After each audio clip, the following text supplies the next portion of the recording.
salah memilih dokter, kemudian dokternya memberikan tindakan medis berupa tindakan bedah yang itu kemudian gagal, yang kita sebut dengan malpraktek itu.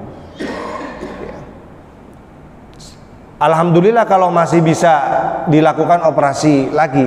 Kalau tidak bisa, banyak yang berakibat fatal. Jamaah yang berbahaya itu di dunia kedokteran, kita merasa khawatir dan takut kalau misalnya ketemu dengan dokter yang sering gagal melakukan tindakan medis. Salah resep saja kita takut, apalagi ini salah tindakan medis loh. Ya, sangat takut. Tapi kita pernah nggak merasa takut ketika kita itu diberikan petunjuk-petunjuk, diberikan nasihat-nasihat yang keliru oleh ustadz misalnya?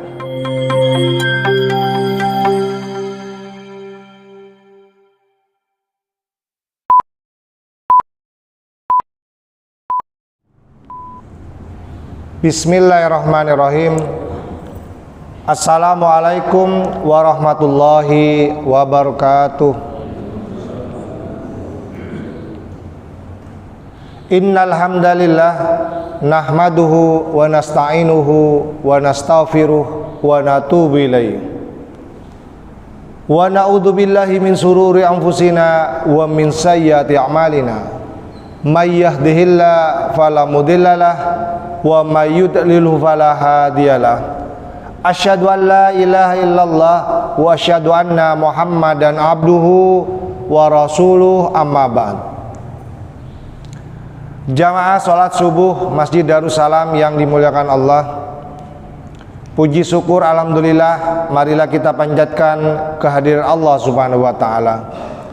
Hingga pagi ini kita semua diberikan nikmat sehat, alhamdulillah semua kita dalam kondisi sehat walafiat.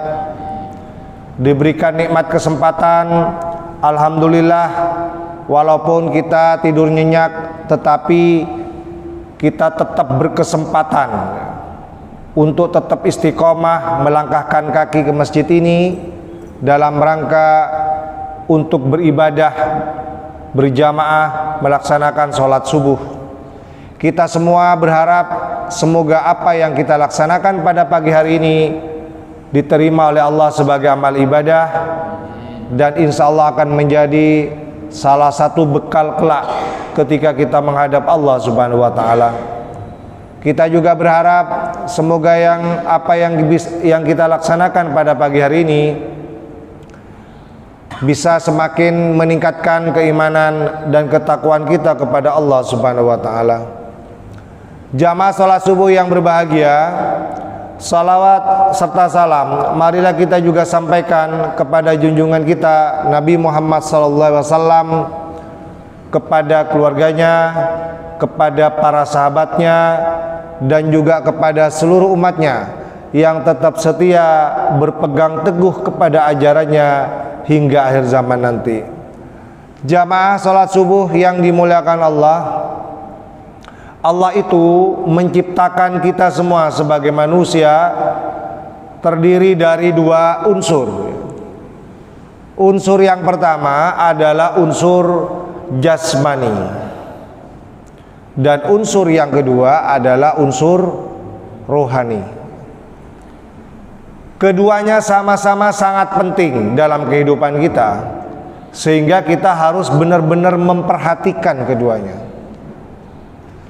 Kalau kita bisa menjaga jasmani dan rohani kita dengan sehat, maka kehidupan kita juga akan berjalan sehat. Hidup kita akan nyaman, hidup kita akan bahagia.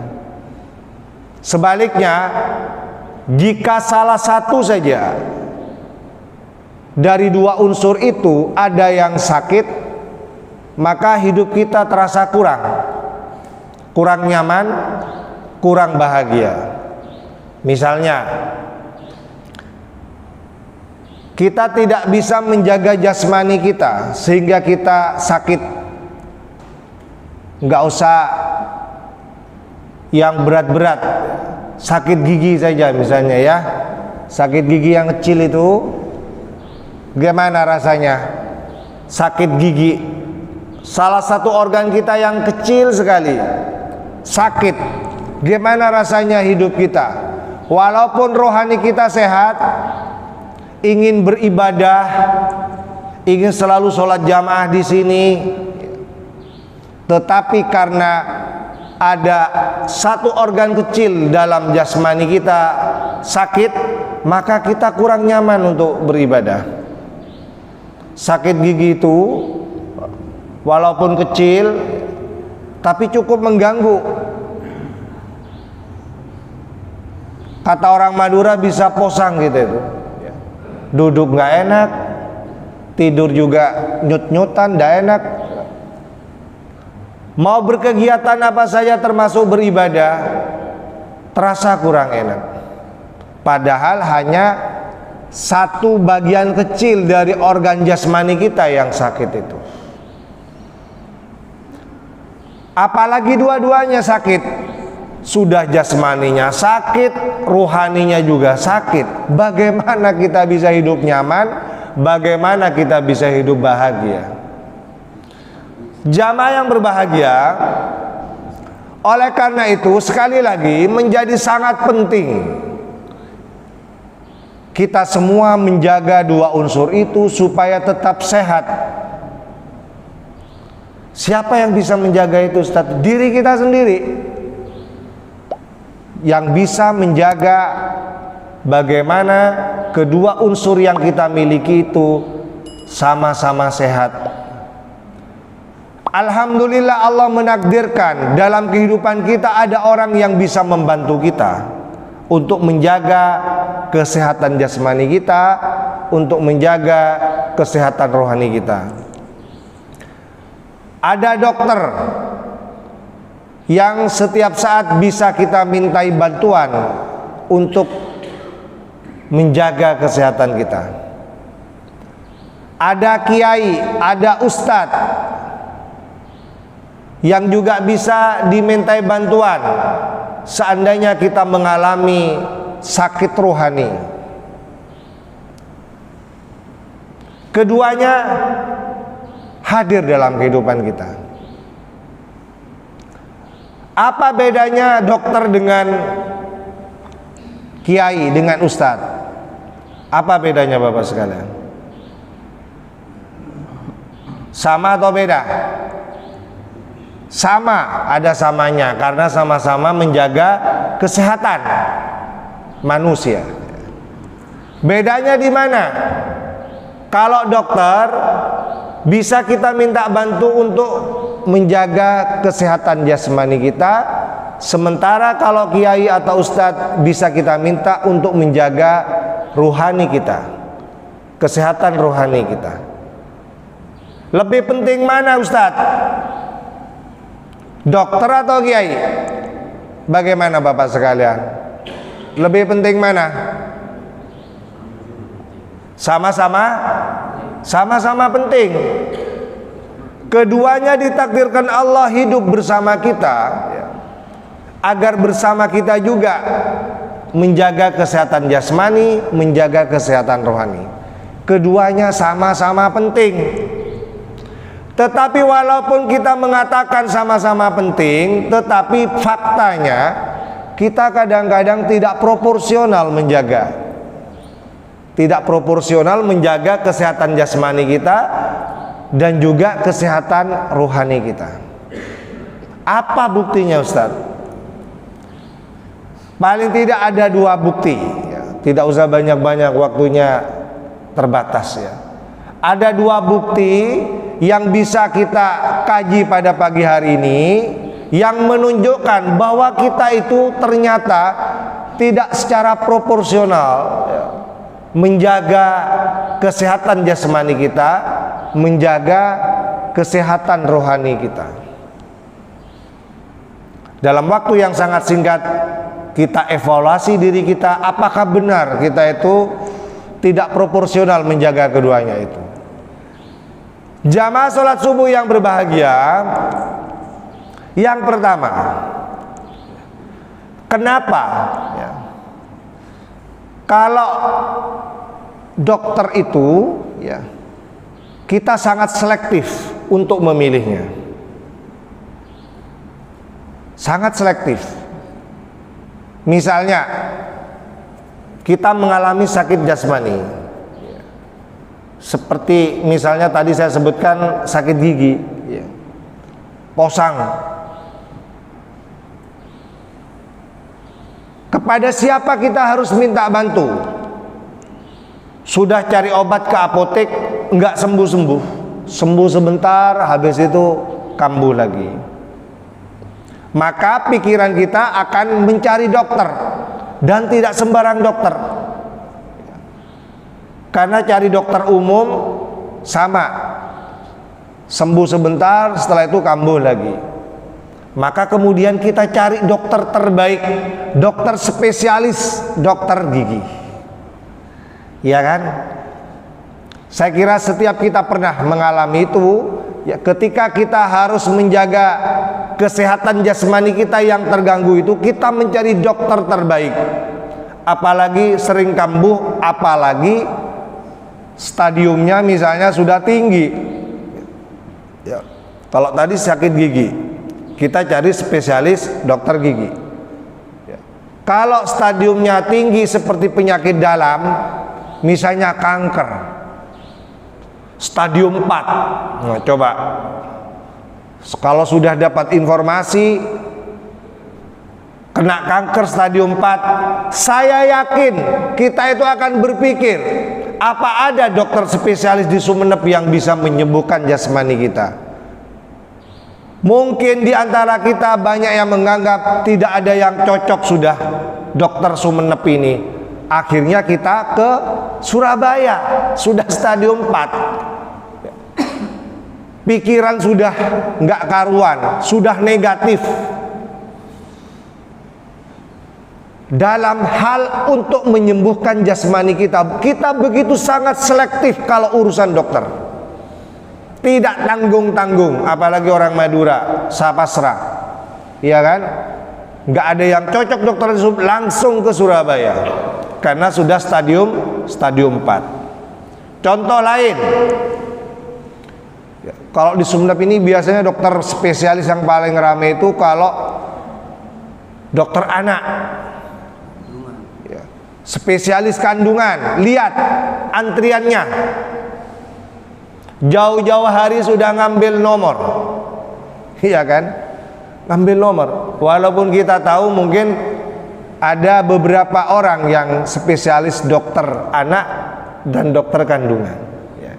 Tetapi kita nggak mau pilih yang asal-asalan. Kita cari yang track recordnya pasiennya sembuh, track recordnya pasiennya puas mendapatkan pelayanan itu.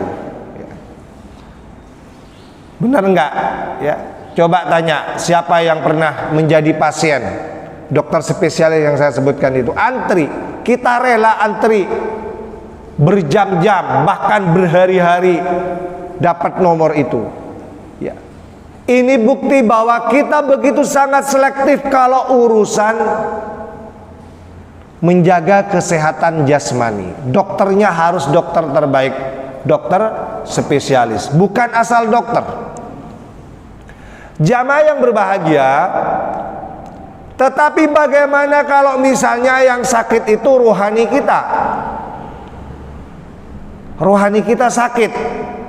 Apakah kita juga selektif mencari ustadz, mencari kiai, mencari apa kalau di Jawa Barat anjengan, ya kalau di Jawa Barat itu ada namanya anjengan, ya. Kalau di Sumatera itu buya, ya. Kalau di Nusa Tenggara itu tuan guru, iya kan? Apakah kita selektif juga mencari ustadz yang sekiranya bisa membantu kita sembuh dari penyakit rohani kita? Jamaah yang berbahagia, harus kita akui, ya, kita hidup di zaman modern ini, ya, di mana semua kita ini setiap hari bersentuhan dengan media. Ya. Ada banyak orang yang kadang-kadang tidak selektif, ya, mengambil rujukan untuk belajar agama. Ya. Yang penting viral. Ya. Sekarang kan banyak itu ya ustadz-ustadz yang mohon maaf ya, yang tidak jelas latar belakang pendidikan keagamannya, ya. Hanya bermodalkan pintar bicara di depan umum, kemudian fisiknya ganteng, ya. Setiap hari ditampilkan di televisi, ya. Dia menjadi rujukan banyak orang, diidolakan banyak orang, ya kan? Ngajinya masih kurang baik, disuruh baca kitab kuning seperti kiai-kiai kita itu nggak bisa, ya kan? Cuma modalnya dia bisa bicara, kemudian sering tampil di televisi. Jamaah yang berbahagia, banyak sekali orang yang mengambil rujukan. Nah, Bapak Ibu sekalian jamaah yang berbahagia, kalau di dunia kedokteran kita mengenal ada istilah malpraktek. Apa itu malpraktek? Malpraktek itu adalah tindakan yang salah dari seorang dokter yang melakukan praktek kedokteran. Ya. Misalnya tindakan operasi. Dioperasi di sini, gagal. Harus operasi lagi di Surabaya. Merugikan atau tidak? Sangat merugikan, apalagi tindakan operasi loh, nggak main-main, ngeri. Kalau ada di antara kita atau di antara keluarga kita, ya, salah memilih dokter, kemudian dokternya memberikan tindakan medis berupa tindakan bedah, yang itu kemudian gagal, yang kita sebut dengan malpraktek itu. Alhamdulillah kalau masih bisa dilakukan operasi lagi. Kalau tidak bisa, banyak yang berakibat fatal. Jamaah yang berbahagia itu di dunia kedokteran kita merasa khawatir dan takut kalau misalnya ketemu dengan dokter yang sering gagal melakukan tindakan medis. Ya. Salah resep saja kita takut, apalagi ini salah tindakan medis loh. Ya. Sangat takut. Tapi kita pernah nggak merasa takut ketika kita itu diberikan petunjuk-petunjuk, diberikan nasihat-nasihat yang keliru oleh ustadz misalnya? Kita kan tidak pernah, ya kan? Tapi masa iya ustadz ada malpraktek di bidang kekiaian gitu, ke dokter apa ke ustadzan gitu? Di mana itu ceritanya gitu ya? Bapak Ibu sekalian jamaah yang berbahagia, Rasulullah pernah mengingatkan kita 14 abad yang lalu tentang ada nanti sebuah zaman di mana Allah itu akan mencabut ilmu ya dari seorang ulama. Bagaimana caranya dicabutnya? Apakah dicabut ilmunya kemudian ulama itu mendadak bodoh misalnya ya? Oh, tidak seperti itu. Caranya Allah itu mencabut ilmu ya, dari muka bumi itu dengan cara mewafatkan ulama itu. Jadi bukan kemudian ada ulama yang ahli di bidang fikih seperti Ustadz Hashim misalnya ya. Caranya Allah mencabut itu bukan kemudian diambil ilmunya Ustadz Hashim, kemudian Ustadz Hashim mendadak tidak tahu apa-apa tentang fikih. Bukan begitu caranya. Allah kalau mau mencabut ilmu itu langsung diwafatkan yang bersangkutan. Makanya wafatnya ulama itu musibah. Ada banyak sekali ulama-ulama yang ahli pakar di bidangnya meninggal dunia. Akhirnya kita bingung mencari rujukan kepada siapa. Mau mencari rujukan kepada siapa, nanti takut salah kiai, malah salah yang dikasih tahu, iya kan? Jamaah yang berbahagia disebutkan dalam sebuah hadis, innallaha la yakbidul ilma intiza'an yantazi'uhu minal ibad. Sesungguhnya Allah itu tidak akan mencabut ilmu dengan cara mencabutnya dari seorang hamba itu. Seperti yang saya sampaikan tadi, bukan dicabut kemudian hilang ilmunya, bukan. Walakin tetapi yakbidul ilma Allah itu mencabut ilmu itu dengan cara apa? Biqabdil ulama, dengan cara mencabut langsung ulamanya, diwafatkan langsung ulamanya. Hatta idza lam yubqi alimun, hingga kalau sudah tidak ada yang tersisa dari ulama itu, atau tersisa satu, misalnya dari ulama itu, ya, ittahadan nasu ra'usan juhala. Jadi kalau sudah dicabut ulamanya, sudah diwafatkan, ya, sudah tidak ada yang tersisa dari ulama yang pakar di bidangnya itu, ittahadan nasu ra'usan juhala. Manusia-manusia itu akhirnya mengangkat orang-orang bodoh untuk menjadi ulama rujukan. Nanti akan ada sebuah zaman yang seperti itu. Nah, kalau sudah orang-orang yang tidak ahli di bidangnya dijadikan rujukan, maka akan terjadi yang namanya malpraktek di bidang kekiaian sama keustadan itu. Kok bisa Ustadz? Dilanjutkan dalam hadis ini, fasu'ilu, maka tatkala ditanya tentang masalah-masalah kesehatan rohani, ya, masalah-masalah rohani ditanya kepada yang bersangkutan, ya, fa'aftau bigairi ilmin, maka dia berfatwa asal-asalan tanpa ilmu. Yang penting bisa bicara, yang penting bisa menjawab, ya. Kan malu kalau ditanya banyak orang nggak bisa jawab. Pokoknya jawab dia, walaupun dalilnya salah-salah, pokoknya jawab. Faftau bigairi ilmin, maka dia sering berfatwa tanpa didasari ilmu. Apa yang terjadi setelah itu? Kalau ada fatwa tanpa didasari ilmu, ya, fadallu wa adallu, maka mereka sesat, wa adallu, dan menyesatkan. Bapak Ibu sekalian jamaah yang berbahagia, hadis ini diriwayatkan oleh Imam Bukhari.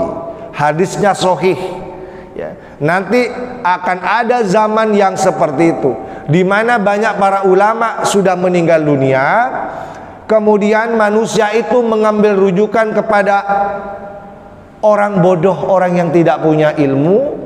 Kalau ditanya asal jawab, ya, kemudian menyebabkan kesesatan-kesesatan. Ini adalah malpraktek. Jamaah yang berbahagia, oleh karena itu menjadi sangat penting. Kalau urusan jasmani saja kita ini selektif mencari dokter spesialis, juga menjadi sangat penting. Kalau kita ini butuh layanan rohani, maka kita perlu juga datang kepada yang ahlinya, ya. Kalau butuh penjelasan tentang ahli fikih, kita datang kepada yang ahli fikih. Kalau kita butuh penjelasan tentang tafsir, kita datang kepada ustadz yang ahli tafsir. Sudah ada kepakarannya masing-masing, sudah ada bidang ilmunya masing-masing. Jamaah yang berbahagia, ini bukti yang pertama. Kemudian bukti yang kedua yang bisa saya sampaikan, ya, yang menjelaskan betapa kita ini kurang proporsional menjaga keduanya, kesehatan jasmani dan kesehatan rohani, ya. Bukti yang kedua adalah mengapa kalau kita ini sakit jasmani, respon kita itu cepat. Sebaliknya, kalau kita ini sakit rohani, respon kita lambat. Kenapa itu? Ya, tadi sudah saya sampaikan, ya. Sakit gigi saja yang kecil itu, yang bikin kita tidak nyaman duduk, tidak nyaman tidur, tidak nyaman berdiri, tidak nyaman berkegiatan, kita posang, cepat sekali respon kita itu. Cari obat kemana-mana, tidak cocok obat yang satu, telepon lagi, yang mana yang cocok ini, masih sakit, ya kan? Respon kita sangat cepat. Bahkan kalau perlu langsung datang ke dokter spesialis gigi, ya kan? Sangat cepat sekali, dok, kalau urusan merespon sakit jasmani itu. Jamaah yang berbahagia, tetapi mengapa kalau urusan rohani kita responnya lambat? Sakit rohani apa saja, Ustadz? Banyak, ya. Sombong misalnya. Sombong itu sakit jasmani atau rohani? Itu rohani, itu penyakit rohani, Bapak. Sombong itu. Tetapi kita kadang tidak merasa sakit rohani yang disebut sombong itu. Ya. Pernah nggak dengar ada orang mengungkapkan, misalnya ya, kenapa ya hari ini saya agak sombong misalnya? Pernah ada dengar? Pernah ada nggak dengar orang merasa begitu? Kenapa ya hari ini saya agak sombong? Nggak ada kan? Nggak ada. Orang yang sakit rohani itu dia merasa tidak sakit. Walaupun sombong, dia merasa nggak sombong. Dan dia nggak mau dibilang sombong. Ya. Itu orang yang sakit rohani, dirinya tidak sadar kalau dia sakit rohani. Makanya responnya lambat. Tidak perlu nunggu stadium 4. Ya. Gimana mengukur kesombongan itu stadium 4? Ya. Susah kan? Ya. Tetapi Rasulullah mengingatkan kita, tidak perlu stadium 4 loh. Ya. Satu titik kesombongan saja yang ada di dalam hati itu menghalangi kita untuk tidak masuk surga. La yadkhulul jannata man kana fi qalbihi mithqalu dzarratin minal kibr. Tidak akan masuk surga orang yang di dalam hatinya itu ada mithqalu dzarrah, ada setitik saja, enggak usah banyak-banyak, satu titik saja ada bibit kesombongan di dalam hati itu, ya, itu menjadikan dia terhalang untuk masuk surga. Itu stadium berapa kalau satu titik kesombongan itu? 0,0, iya kan? Baru 0, stadium sakit rohani itu, ya, yang namanya kesombongan itu bikin kita tidak bisa masuk surga. Tapi respon kita untuk mengobati kesombongan itu kan lambat. Bahkan kita tidak merasa, benar nggak? Ini bukti bahwa kita tidak proporsional menjaga kesehatan jasmani dan kesehatan rohani.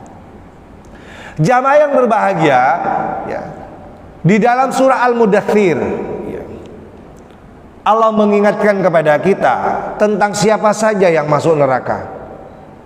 Di antara penghuni neraka itu tidak ada satupun orang yang sakit jasmani masuk neraka. Sebaliknya, di dalam ayat ini, di dalam surah Al-Mudaththir ini, Allah memberikan petunjuk kepada kita, mayoritas yang masuk neraka sakor itu adalah mereka yang sakit rohani. Fi jannatin yatasaalun.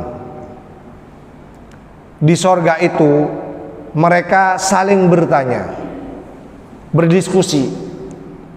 Jadi digambarkan dalam surah Al-Mudaththir itu ayat 40 kalau nggak salah ya. Penghuni sorga itu tanya kepada penghuni neraka. Tanya tentang apa? Anil mujrimin, tentang orang-orang yang berdosa. Ya. Jadi neraka itu kan tempatnya orang berdosa. Penghuni neraka tanya, ma salakakum fi sakor? Apa yang menyebabkan kamu masuk di neraka sakor? Kenapa kamu berkumpul di neraka sakor? Apa yang menyebabkan kamu semuanya seperti itu?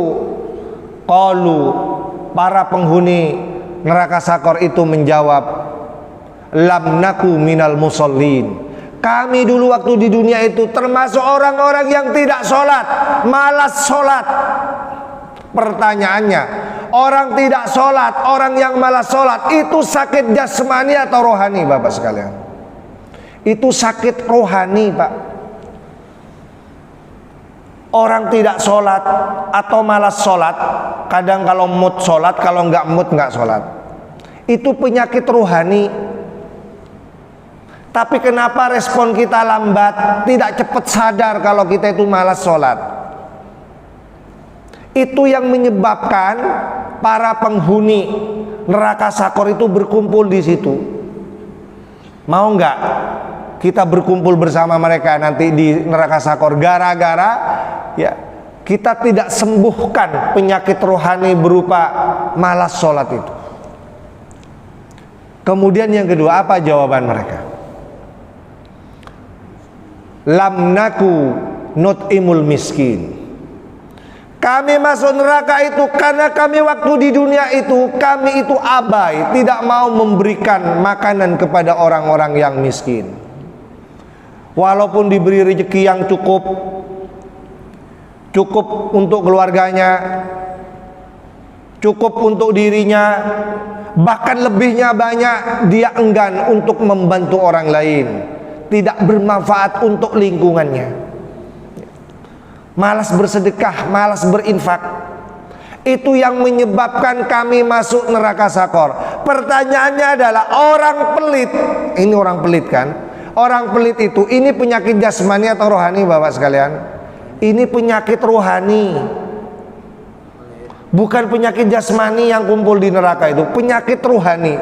Mereka yang mengidap penyakit rohani. Pelit itu penyakit rohani. Sudah kaya, pelit lagi. Masih minta bantuan lagi, seperti yang kemarin saya sampaikan di pertemuan sebelumnya itu kan ya. Jadi orang kaya itu bukan yang banyak hartanya ya. Orang miskin itu bukan yang sedikit hartanya ya. Disebutkan dalam hadis yang saya sampaikan pada pertemuan sebelumnya ya, innamal ghina ghinal qalbi. Orang kaya itu adalah orang yang kaya hatinya. Wal fakru fakrul qalbi. Orang miskin itu orang yang miskin hatinya. Nah, berdasarkan hadis ini, ada loh orang kaya, hartanya banyak, tetapi dia miskin. Apa indikatornya Ustadz? Indikatornya dia merasa kurang terus. Karena merasa kurang terus, ya, maka dia selalu minta-minta. Orang kalau kurang terus itu kan orang kekurangan. Kalau orang kekurangan itu kan miskin sebenarnya ya. Kalau ada pendataan di desanya, tetap minta didata supaya masuk data penerima bantuan. Ada yang seperti itu. Ada, itu penyakit loh Pak. Itu penyakit orang kaya berkecukupan, hartanya banyak tetapi masih butuh bantuan. Itu penyakit. Itu harus disembuhkan. Harus sadar, harus malu. Masa enggak malu, hartanya banyak masih minta didata, iya kan? Jamaah yang berbahagia, sekali lagi ayo kita bersama-sama mulai hari ini kita perhatikan secara proporsional. Jangan hanya urusan jasmani kita itu sangat respon cepat gitu kan untuk menyembuhkannya. Bagaimana kalau kita misalnya sakit rohani ya, kita juga harus sama. Ayo kita bersegera untuk sembuh dari penyakit-penyakit rohani itu. Dan masih banyak penyakit rohani yang lain yang menyebabkan banyak orang akhirnya berbondong-bondong ke neraka, bukan ke sorga. Bapak Ibu sekalian jamaah yang berbahagia, saya kira ini yang bisa saya sampaikan ya. Tidak banyak, hanya diminta untuk memperhatikan keduanya secara proporsional ya. Kenapa Ustadz? Karena ini kan memang setiap hari ya, kita rasakan, iya kan? Jasmani kita dan rohani kita kan setiap hari kita jaga. Ya. Ayo kita jaga secara proporsional, secara adil, supaya sama-sama sehat. Jangan hanya jasmaninya yang sehat, rohaninya juga harus sehat. Jangan hanya rohaninya yang sehat, jasmaninya juga harus sehat. Jamaah yang berbahagia, semoga materi yang sangat sederhana ini bisa membangun kesadaran kita, bisa menggugah kita semua, sehingga kita semua sama-sama bersemangat untuk bisa menjaga keduanya secara adil, secara proporsional. Marilah kita tutup majelis kita dengan doa kafaratul majelis. Assalamualaikum warahmatullahi wabarakatuh.